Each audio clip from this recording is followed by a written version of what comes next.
विठ्ठल पायी पडेल विधी पांडुरंगा करू पांडुरंगा करो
सकाळपासून गाडी ती मग जरा तुमची माझी देवाणघेवाण झाली तर बरं संगीत थोडं आपण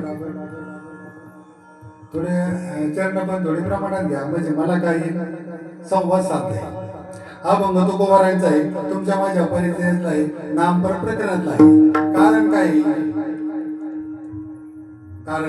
कारणाशिवाय ते निमित्त नाही कारणाशिवाय मला बाबांनी फोन केलेला नाही या गावामध्ये आज मला वाटतं 3रं वर्ष सप्त्याचं 25वं आणि मंदिराचं 4थं का 3रं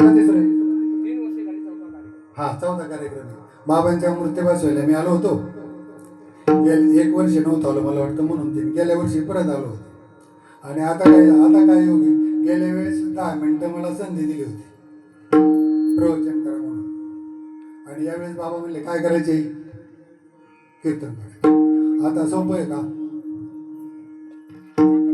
का मी कुठलाही कीर्तनकार बाबांनी उभं केलंय आणि कसं केलंय ते पहा तुम्हाला सांगतो कसं झालं हे कसं झालंय ते तुम्हाला सांगतो वारी चालू आहे आळंदी ते पंढरी आणि श्रीमंत कुटुंबातलं एक म्हातारं म्हणजे बाबांसारखं म्हणलं तरी चालेल आणि ते वारीला चालले पण आता श्रीमंत कुटुंबातले म्हणजे पैशाला काय कमी मग त्याच्या मुलांनी काय केले चांगले 50,000 किंवा लाख रुपये बाबांच्याकडे दिले आणि बाबांना सांगितले का तुम्ही खर्च करा कमी पडलं तर आम्ही परत मध्ये घेऊन येऊ नीट बारकाईने लक्ष द्या बरं आता वारीत सगळ्या प्रकारची लोक येतात हौशे नवशे गवशे सगळ्या प्रकारचे आहेत तिथं काय कमी आहे का मग हे बाबा काय करायचे सकाळच्या बारी उठले का आंघोळ बंघोळ केली का पैसे मोजायचे आळंदीतून निघाले पुण्यात आले पुण्यात पैसे मोजतो तोपर्यंत काय कोणाची दृष्ट लागली नव्हती मग पवारवाडीतल्या मुक्कामावरती एक जणांनी मात्र बाबांना हेरलं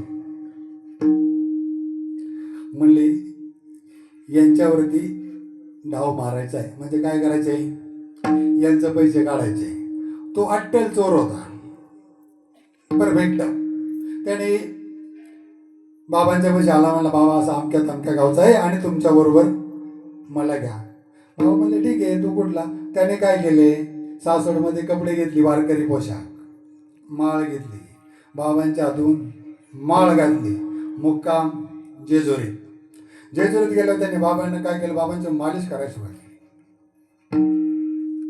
बाबांचं मालिश चालू झालं. बाबांना कधी झोप लागेल तोपर्यंत तो बाबांचं मालिश करीत राहिला.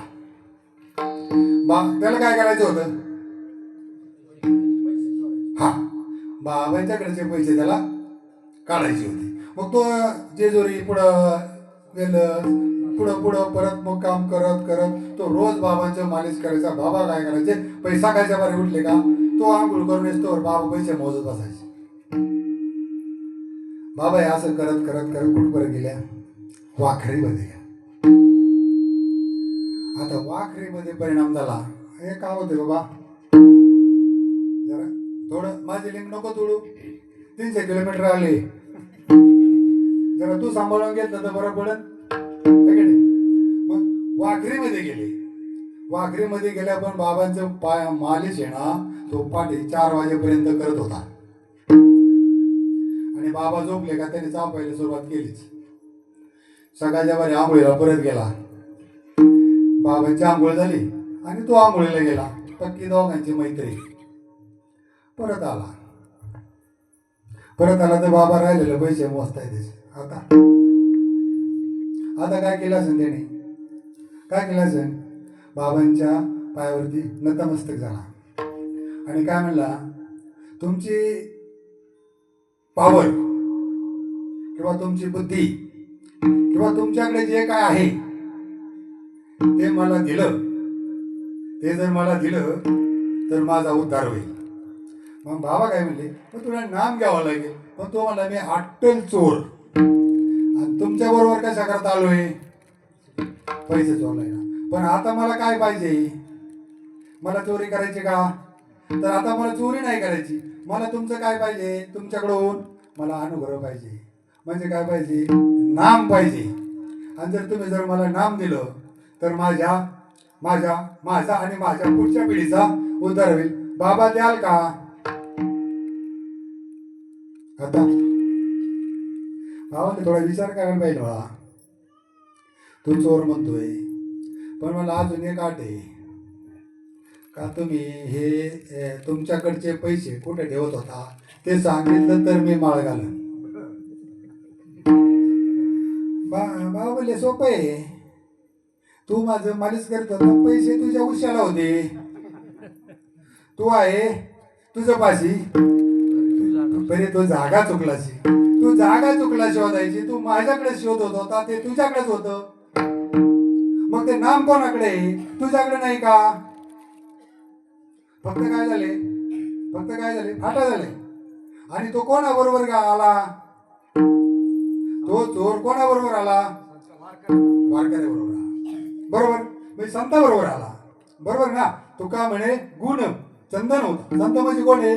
चंदन होता. तुका म्हणे गुण चंदनाच्या अंगी. घ्या की.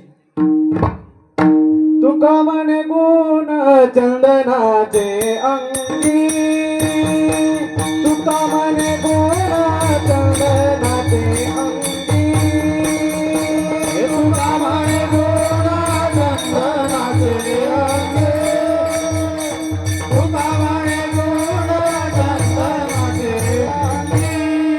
तसे तुम्ही जागी संत जन, तसे तुम्ही जागी जगी संत जन, तुका म्हणे गुण चंदनाचे अंगी, तुका म्हणे गुण चंदनाचे अंगी.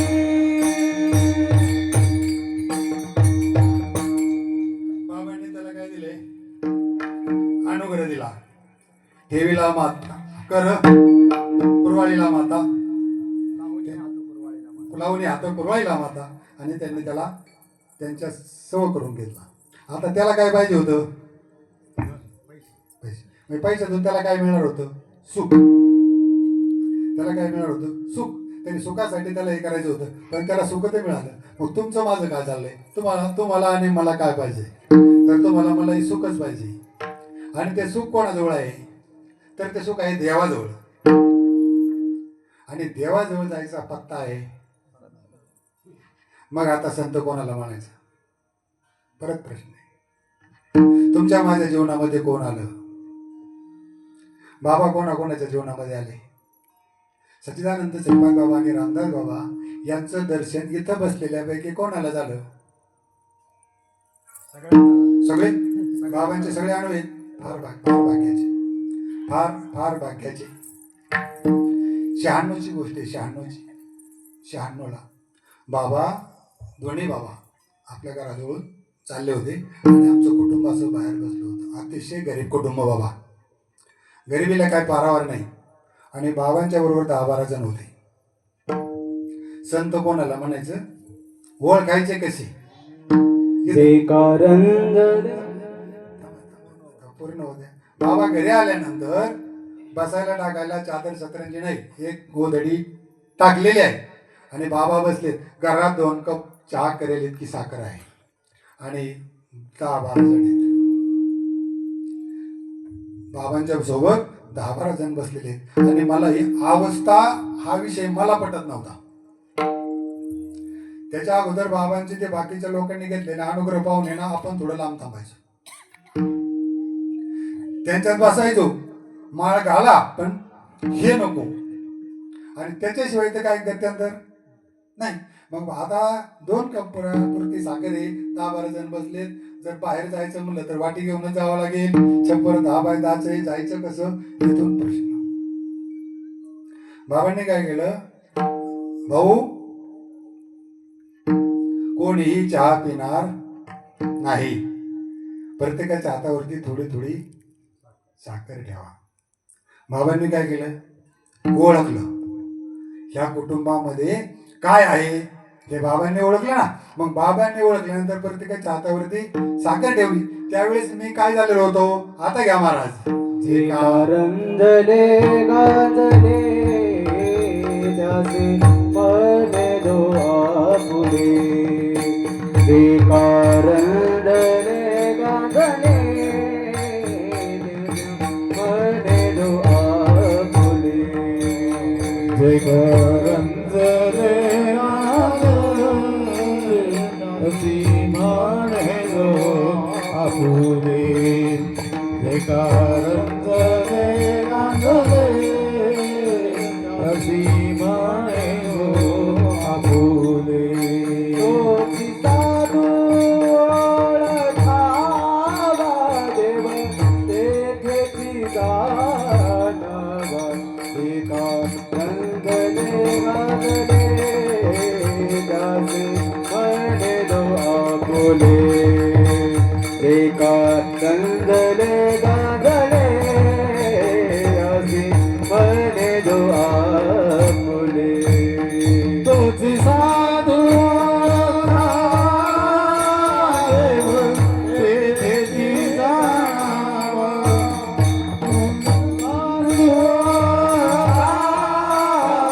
देव तेथेची जाणावा,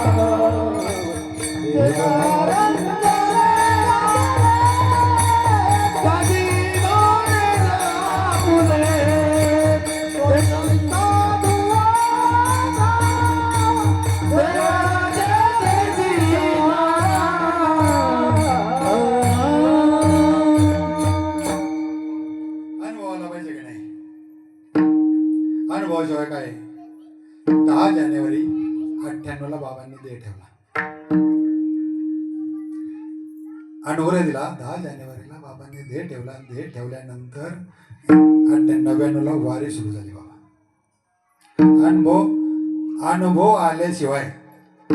अनुभव आल्याशिवाय कोणतीही गोष्ट करायची नाही, हे बाबांनी सांगितलं.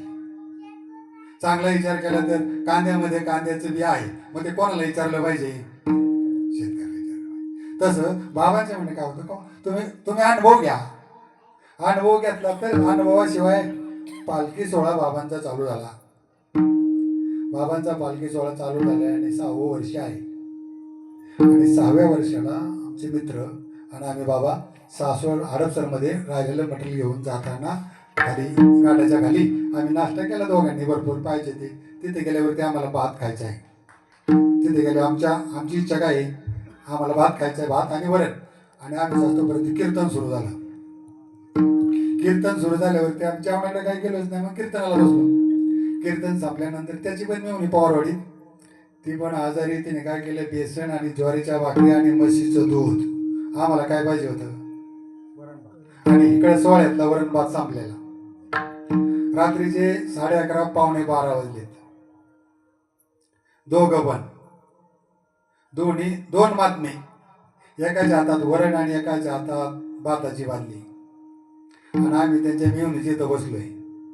आणि ते आलेत आमच्याकडे, काय घ्यायचे माऊली, काय घ्यायचे. आम्ही म्हणतोय तुम्हाला काय पाहिजे. ते म्हणतात आम्हाला पाहिजे बेसन भाकरी. आम्हाला काय पाहिजे. पहिला अनुभव बाबांचा, पहिला अनुभव. आज आज बाबा आहेत का नाही, आणि बाबा आहेत म्हणून आपण सगळे एकत्र आहेत. नाही म्हणले ना तर मग तिकडचं तिकडं कोणीही एकत्र येऊ शकत नाही. मग 7वं वर्ष बाबा. मला संत कसा ओळखायचा, ओळखला तर सर्वस्व अर्पण करायचे, ओळखला नाही तर मग आपण दुसऱ्याच्या ओळखीने सांगायची काय गरज आहे का. माऊलींनी समाधी संजीवन समाधी घेतलेली किती वर्ष झाली बाबा. 750 वर्षे. आणि तुकाराम महाराजांनी मग 700 350 गेले. नाही 400 गेले ना आपण तो का माऊलीचे. मग 450 माऊलींनी समाधी घेतली 22व्या वर्षी. मग 22व्या वर्षी समाधी घेतल्यानंतर बघा, ज्ञानदेवे रचिला पाया आणि तो काय झाला. मग मधले 400 वर्ष काय होतं. 400 वर्ष काय झालं, माऊलींनीच लिहून ठेवलं. लोपले ज्ञान जगी तने नाके कोणी, लोपले ज्ञान जगी, लोपले ज्ञान जगी तने नाके कोणी, लोपले ज्ञान जगी. अवतार पांडुरंगा, अवतार पांडुरंगा, नाव ठेविले त्यानी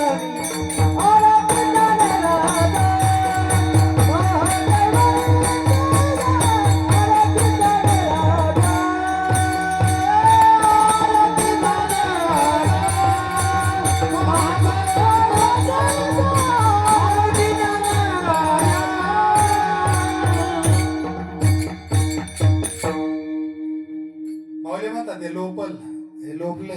आणि 400 वर्षाचा काळ झालाय. 400 वर्षाचा काळ झाल्यानंतर तुकाराम महाराजांनी बांधकामाला सुरुवात केली आहे. मग बाबां जाऊन किती वर्ष झाले, बाबा जाऊन 28 29. आणि बाबांचं जन्म ते देह ठेवल्याचा 78 आणि 28 22 100.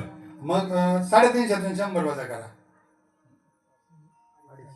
250 वर्ष कुठं होतं. 250 वर्ष जे तुम्हाला मला मिळाले ते कुठं होतं.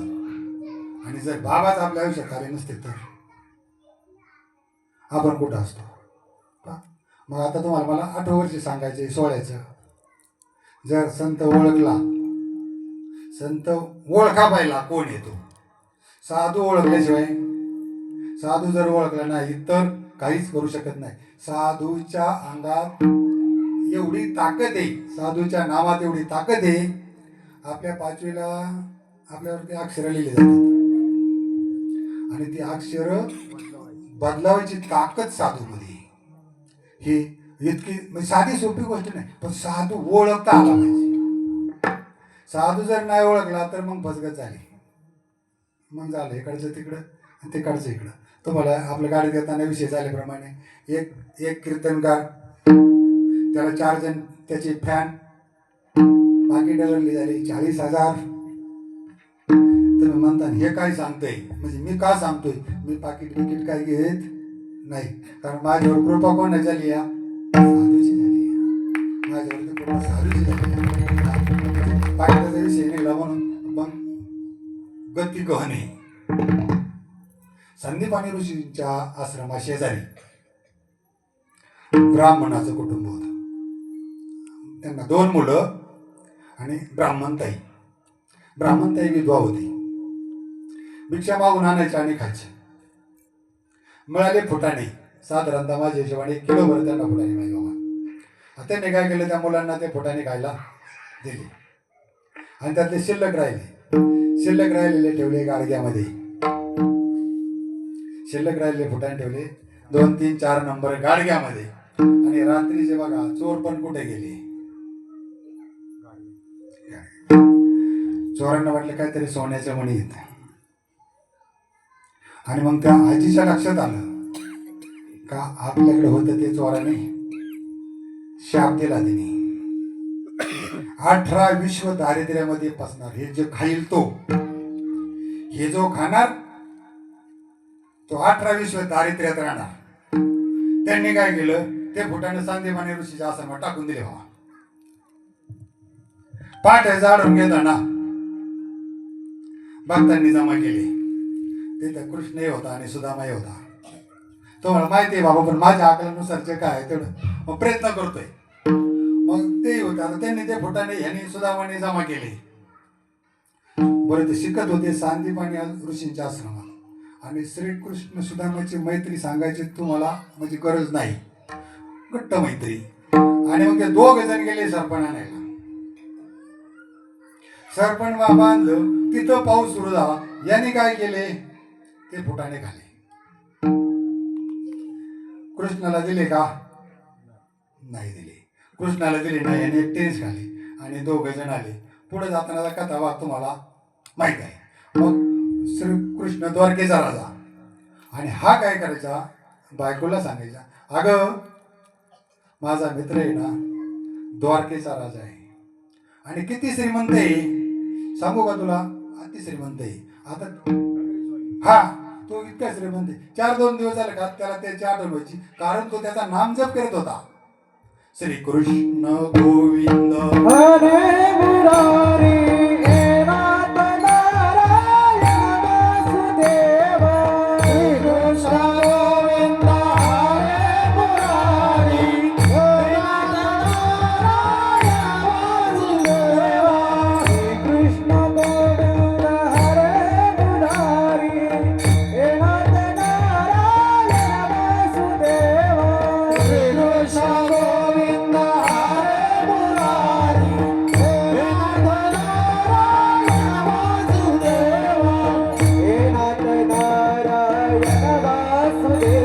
हे नाथ नारायण वासुदेव. हे नाथ नारायण वासुदेव. हे नाथ नारायण वासुदेव.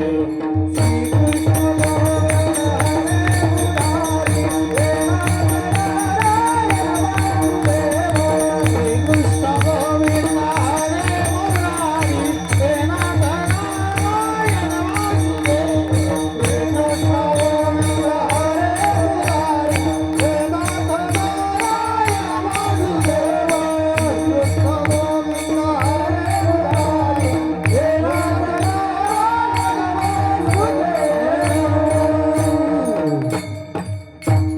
तो त्या चिंतनामध्ये असल्यामुळं त्याला त्याच्या मित्राची आठवण व्हायची आणि तो त्याच्या बायकोला सांगायचा.